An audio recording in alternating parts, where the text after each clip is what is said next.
What's going on, everyone? Welcome in here to the Bettor Sports Betting Show on Bettor Sports Network and Fantasy Alarm YouTubes. We appreciate everyone jumping in on a Monday afternoon with myself, Dan Servodidio, and Howard Bender here on a Monday. What's up? How you doing, Howard?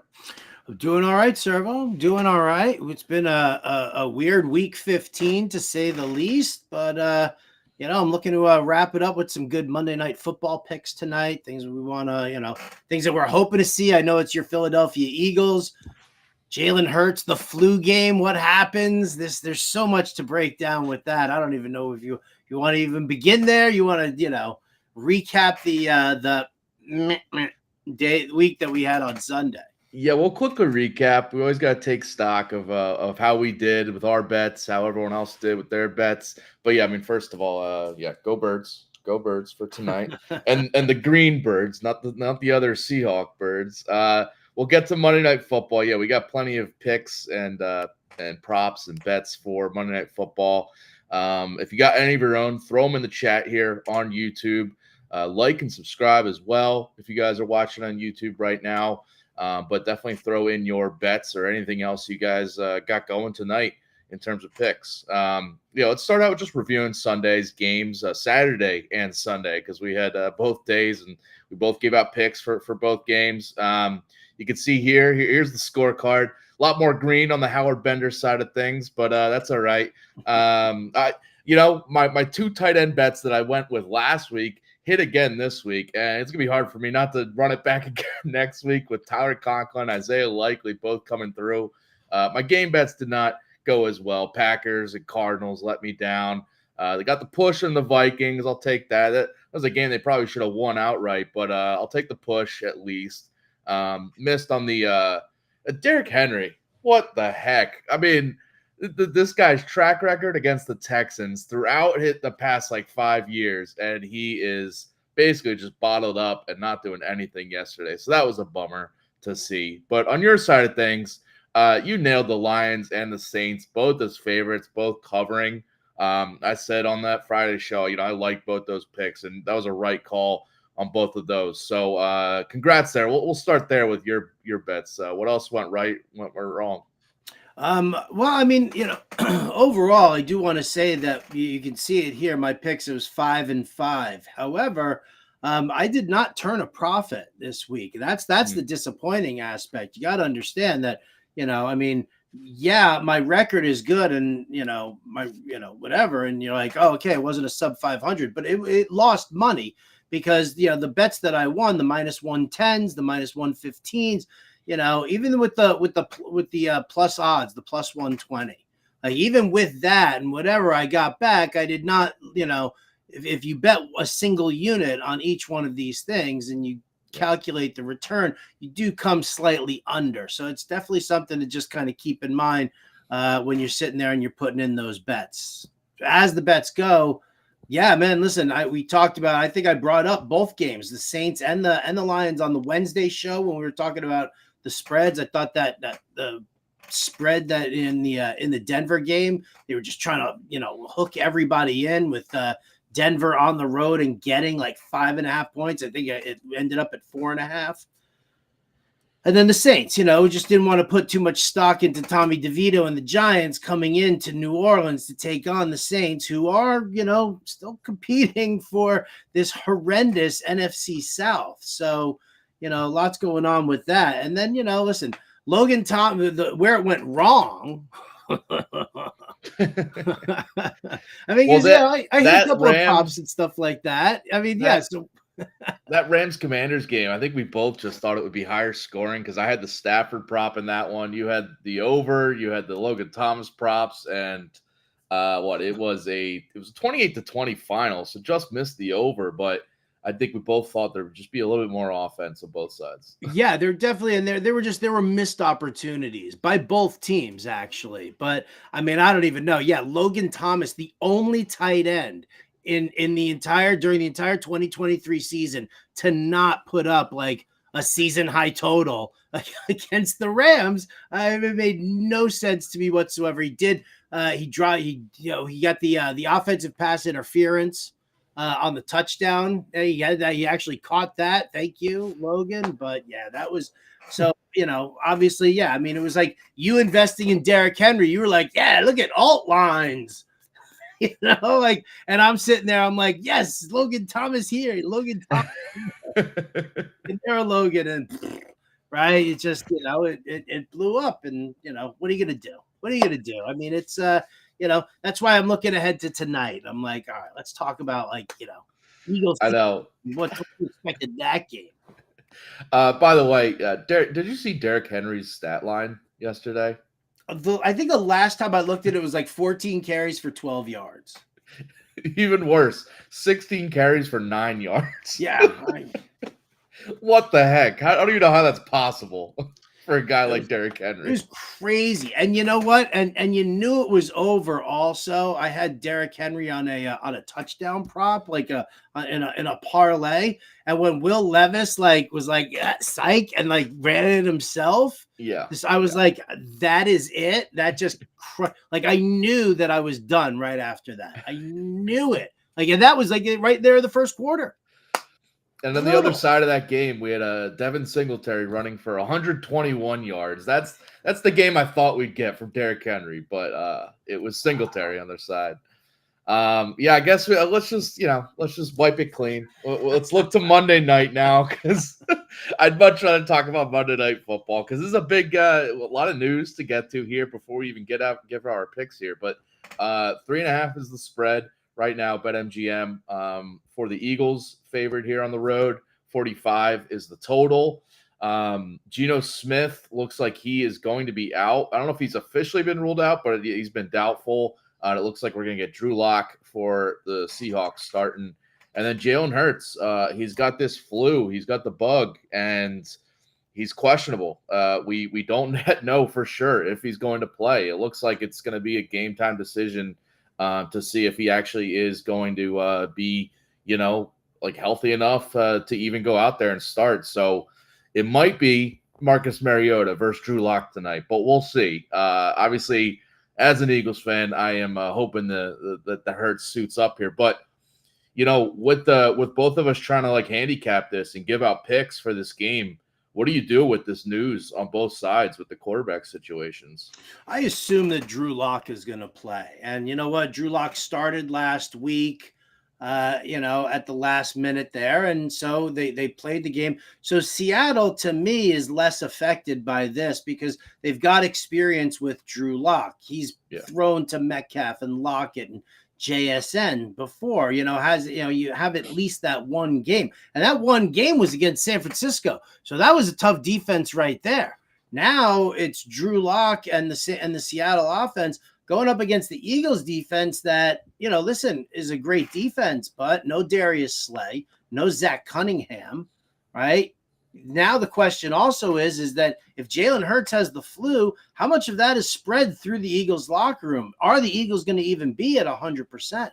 So the way I'm looking at this game is I'm looking at it as Drew Lock is starting for the Seattle Seahawks, and either Jalen Hurts is going to start and be miserable for a quarter, maybe a half, right? And then they're going to change it over to Marcus Mariota, or he's ruled out immediately altogether, or you're getting the Michael Jordan flu game from Jalen Hurts, who throws for 362 yards and 4 touchdowns, coming out of this with the little sniffles, and he drops to the ground, and they put a cape on him and they carry him off the field. I can bring that whole scenario up for you there for Jalen Hurts. I'm sorry to say that is the least likely of the 3 potential outcomes here, Servo, but I don't want to rule it out. I want to give you that there's a chance. Yeah, no, I agree. It is, and it's really up in the air of which of those outcomes we're going to get. I think the 4th outcome is that he does play the whole game, but he's just, kind of limited and just kind of handing the ball off a lot, and we'll see. It's really up in the air. It's tough to obviously we don't have official news on this. I mean, to your point about it maybe spreading throughout the locker room, I did see last night and this morning just reports that he flew separately on a different plane to Seattle to like avoid, staying away from the whole team. I don't know about this week. Who's he hanging out with on Thursday and Friday? Yeah, I don't know what the deal was with that, and he's still, if he was practicing and he wasn't feeling well, Oh, give me the ball. All right, great. I'm good. Yeah. Here, catch this. Yeah, right. Don't worry, you got gloves on. What can possibly happen?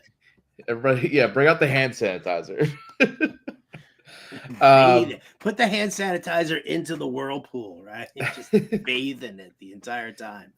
So I do agree on the other side that we probably will get Drew Lock and not Geno Smith for the Seahawks. So that part is what I expect to happen on the Seahawks side.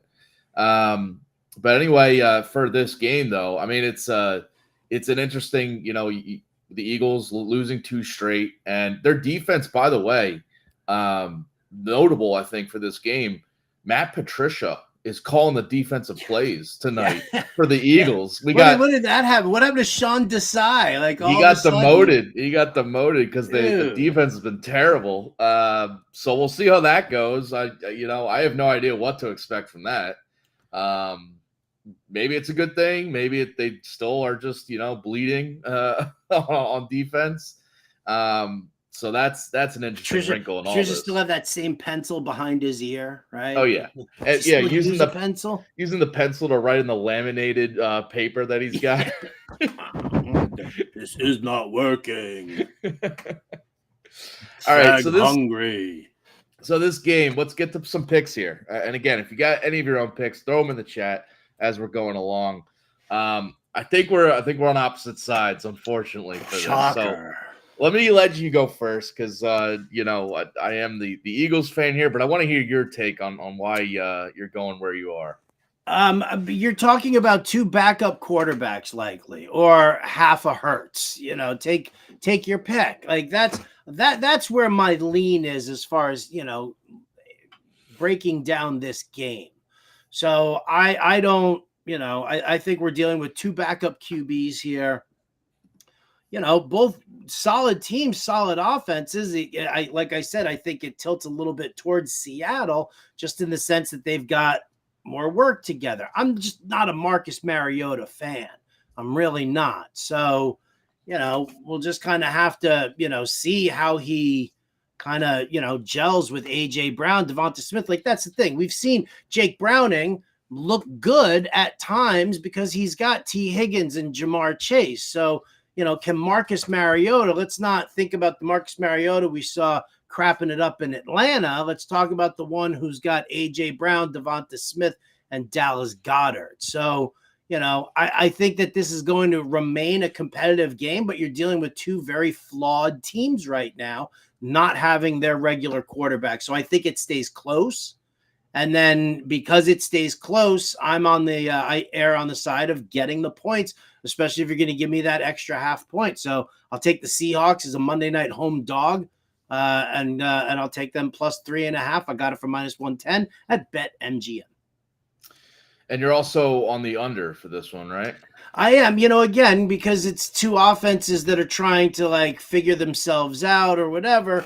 I don't anticipate this being a high scoring. I'll again default to the standard Monday Night Football that it's the over. It's now it's like 14-3 or something like 14-2, 13-3. I don't know what something like that. It went over last week, but heading into that, it was crazy. So yeah, I'll take the under on that also, under 45. I'd probably lean to the under as well. As for the game, honestly, this whole season when we do this show, I've tried not to let my Eagles bias come through at all when picking any games with the Eagles. But I gotta admit, it's coming through here because I'm taking the Eagles minus the 3.5. Not worried about the hook. Not worried about the hook. Give me the minus 3.5. It's the flu game. He says it's the flu game. That is what I'm banking on. I'm banking on a Hurts flu game here, and a good one, not just a shaky, terrible Hurts where he's limited. But I think he's going to come out strong here because I look at the Seahawks defense. They was very shaky lately, allowing 28 points in 3 straight games. The other side of it, I don't know what to expect from the Eagles defense with this change of play caller to Matt Patricia. I'm hoping that it's, improves the vibes there, improves the effort maybe with a sense of urgency after these back-to-back losses to the 49ers and Cowboys. I feel like we're getting a really good effort from the Eagles on both sides of the ball, honestly. And I look at the Seahawks this year, by the way. They're 1-4-1 against the spread at home this season. Kind of weird. They've been a lot better on the road this year, but have struggled at home. And the Eagles 5-2 straight up on the road this season. All 5 road wins have come by at least 4 points too. So, I'm going with the Eagles minus the 3.5. We'll see. This might be a prime spot if you're not placing a pregame bet. To a little live bet action early on to see how Hurts looks. Because if he comes out very weak and he's not looking great, then I think it'd be a nice, probably bet on the under, live bet on the Seahawks. But if he comes out strong, I do think we could get a really good, a lot bigger Eagles win than the spread indicates, honestly. Listen, it's like my granddaddy always used to say, you can wish in one hand and crap in the other and see which one fills up first. I'm wishing tonight. You are wishing. Listen, you know what? Listen, it's fine to wish. It's fine to wish. Just as long, listen, at least you're up front with everybody about it. You're not out here being like, this is what's gonna happen, blah, blah, blah. You're at least being like, I'm good with it. And that I am letting my fandom come through. Honestly, if I removed my fandom, I'd probably be on your side if I looked at this unbiased. So I will say that. If anybody you could be the there... contrarian guy, it's like taking the over tonight, right? You're sitting here. So the over is the under. The under is 7-6 in Seahawks games this year, and it's 6-7 in Eagles games. So that's kind of it's like a toss up if you're talking about that, but. I'm looking at 2 potential backup QBs running these offenses. So, I could be contrarian and be like, yeah, they're both going to take off and it's going to be the over, but I'll try and be a little sensible with it, James, so let's get to some props now because James in the YouTube chat here saying, how about Swift's props? Great matchup. And I think you got a Swift prop you want to throw out. Yeah, I mean, I'm taking DeAndre Swift over 59.5 rushing yards. It's minus 120 on BetMGM. I looked early this morning, and it was I think it was at 57.5. And then when I went back to actually bet it, it had already jumped up to 59.5. And immediately, that's when I went on my Jalen Hurts watch and what's going on. So. Listen, Seattle gives up I think it's like 125 rushing yards per game. They've allowed like 17 rushing touchdowns this season. That's a lot of rushing touchdowns allowed. So, I think that, DeAndre Swift, and I didn't take his rushing plus receiving because I don't really know if it's Marcus Mariota. He's not like a check down kind of guy. Mariota's like, I'm going to take off and run kind of guy, even more so than like Jalen Hurts. So I just left it with the rushing yards, knowing that it's a good matchup for him here. DeAndre Swift over 59.5.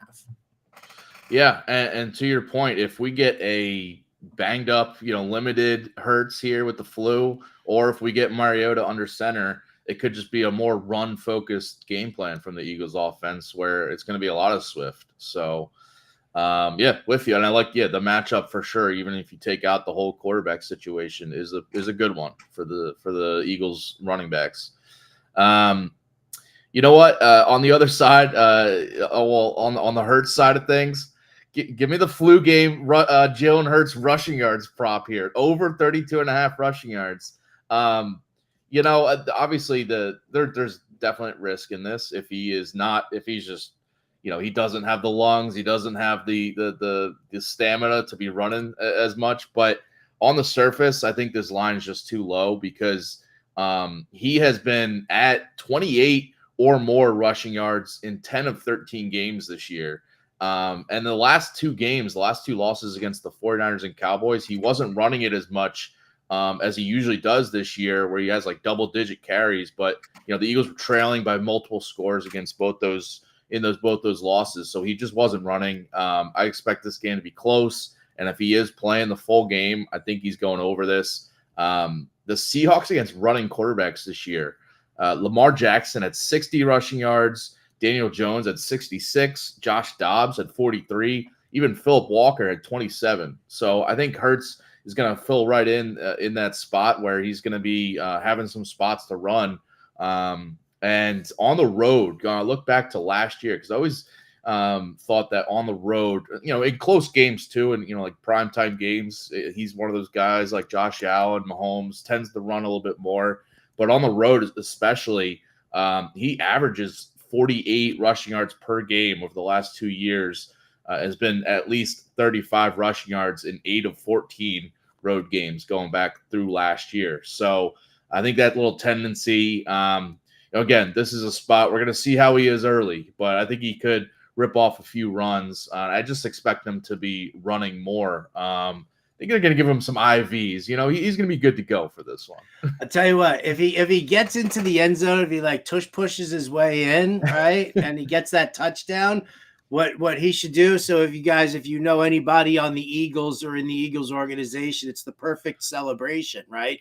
Scores that touchdown, then he lies down on his back with his hands crossed like that, and his offensive linemen come in and they all pick him up like pallbearers, right? And then they just walk him off the field like that. That's the touchdown celebration for the Jalen Hurts flu game that Dan Servodidio here is predicting. Either that or they come and revive him while he's laying on the ground. Oh, there you go, right? They could do it with the ball. They could zap him with the ball. Yeah, there you go. And come back to life. There you go. He's alive. I like that. There you go. Touchdown celebrations for the flu game for Jalen Hurts. On the other side of things here, I like a couple of Seahawks props because, again, I feel like it's easier to look at the Seahawks and figure out what's going to, what they could probably do. Yeah. Right. So I'll start with the ground game here. Kenneth Walker over 11.5 rushing attempts. Right. He had 8 last week. It was his first game back. I know it's a tough Eagles run defense. You don't want to do it, but Pete Carroll knows that you've got Drew Lock and his, tendency to turn the ball over. He likes to gunsling, but I think Pete Carroll kind of wins out on this and says, let's play this conservative. They're banged up right now. We could probably hammer the run a little bit. So I think he goes over 11.5 rushing attempts.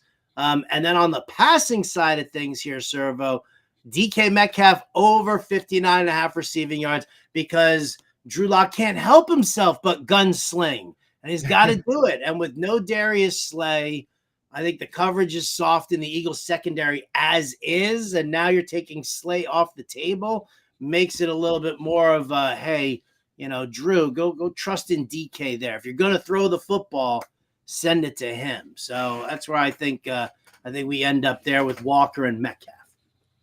Yeah, listen, I like the Walker one for sure. I have no idea what to expect from the Eagles secondary and what they're going to do with Metcalf and Lockett. Bradbury's he's looking a little bit older. His age is catching up to him. So it's going to be interesting to see what they do with them. But the Walker one, though, I think they're going to try to lean on the ground game early, especially. And you mentioned he only had those 8 carries last week, but, they were trailing and throwing a lot more while trailing the 49ers. So wouldn't expect a lot. But if this game is a close game throughout, which I do kind of expect it, even though I have the Eagles here, I think it's going to be, a 1-score game on either side for a lot of it. There should be a lot of running plays for Walker. I'll stick on the Seahawks side here. I got a receiving prop too. It's Noah Fant over 19.5 receiving yards tonight. This line actually went down a couple. I had it at 21.5, but I'll take 19 because it went down after the news of Geno Smith, but I think it kind of helps him even more with Locke maybe looking for some of the easier completions to his tight end. But overall, this is just a bet against the Eagles defense against tight ends. It's been bad all season long. Their linebacking core and safeties are just very subpar. Their strength is on the D-line and corners for the most part, but their linebackers, even though they brought in Shaq Leonard, he hasn't solved it. This year, this line is very low at 19.5, but the Eagles have allowed at least 20 receiving yards to a tight end in 10 of 13 games this season. And the last few, here's some stat totals, some yardage totals from recent tight ends against them. Jake Ferguson had 72, George Kittle 68, Dalton Kincaid 38, Travis Kelce 44, Ferguson at 91, Logan Thomas 44. Like it's every week. I mean, if Logan Thomas can do it, I mean, come on, then anybody can do it. Because that dude was trash this past week. He came through against the Eagles, but he couldn't do it against the Rams, I guess. Son of a nut. But I expect Fant to just add to that list. Again, this line is low for him because he has at least 25 receiving yards in 3 straight and 8 of 13 games this season. So, yeah, give me the over on receiving yards for Noah Fant. I got one defensive prop that I want to play for the Seahawks here. Tariq Woolen, over 3.5 tackles plus assists. It's minus 120. It's just like, I think it's something good to throw into the parlay. Teams are throwing away from Devin Witherspoon now. I mean, he's shown himself to be that great of a corner. So when you've got two, receivers that you can be aggressive with, like AJ Brown and Devonta Smith, both physical receivers as well, then I think that you're going to try and attack Tariq Woolen a little bit more, and I think he'll be more heavily involved. So considering we'll see a bunch of contested catches and stuff like that, I think Woolen comes in over 3.5 tackles plus assists. And on that note, Witherspoon is actually questionable. I think he's going to be a game time call because he did not practice Thursday, Friday, and Saturday of this past week, which is interesting. But did Hurts cough in his face or something? Yeah. I think it's a hip injury, but Sorry. By the way, but on that note too, no other. I'm looking at the injury report now, and no other Eagles are questionable or whatever with like an illness. So it is only Hurts. So we'll see about that. But right. Yeah. Of course, it's only Hurts. It's only him. He hasn't coughed on anybody yet that we know of. Right. All right, so that's some picks and props for Monday Night Football. Should be a good game to watch. Usually sometimes these primetime games they don't get the best games, but I think tonight should be a good one.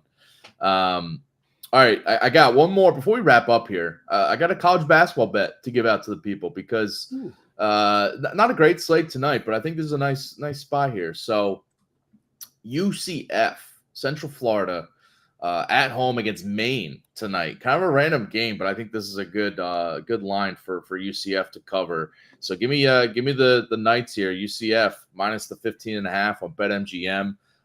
Looking at Maine, they've yet to play an opponent on UCF's level. UCF isn't like this great team, but they are the best team that Maine has played this year, and it's on the road in Florida here, which I think is a tough spot for Maine to travel down there. Tough travel, tough road environment. But I think that the level of competition or lack thereof of Maine is going to show a little bit tonight because UCF has a top 25 defense in college basketball. I think that's going to help them stretch out a big lead. They're a top-tier team in blocks and steals, strong inside defensively, good defensive rebounding team. And I think all that stuff's going to matter against the Maine team that struggles on the offensive boards. They struggle from three-point range and really rely more on scoring inside, which I think is going to be tough to do here against UCF. Their talent and size down low in the paint is gonna matter a little bit here. So, there's a pick for you. UCF tonight if you want some other action besides Monday Night Football for this Monday night. That's about it for us on today's show. Appreciate everyone tuning in. Quick show for us, but we got Monday Night Football. We wanted to get past our Week 15 losses as quick as possible, but got to own up to it as we usually do. So this week, tomorrow we'll be doing some NBA, some NHL, some college basketball betting. Wednesday show, Howard will be back doing some early leans for the upcoming weekend in NFL. Friday show will be doing some our locks, our bets, our props for the Week 16 NFL slate. So stay tuned all week. here on Bettor Sports Betting. Coming up after us, 5 p.m. Eastern, we got the NBA DFS live show with John Mpemba and James Grande. So stay tuned for that tonight. We also got, tonight the Bettor cast for Monday Night Football at 8:15 p.m. Eastern. So definitely go download the Bettor cast app if you haven't already for Eagles Seahawks. And at 7 p.m. Eastern is the NFL trivia with Moose and Keith right ahead on the Bettor cast app. So do all that tonight, and good luck with all your bets. Howard, good luck with your bet. We'll see who wins between Eagles Seahawks. We're both on opposite sides, but we'll see how this goes. I wish you nothing but the best of luck, Servo. Thank you. Hurts flu game incoming here. Sure. We'll see you guys tomorrow. Good luck and take care. Bettor Sports Betting on the Bettor Sports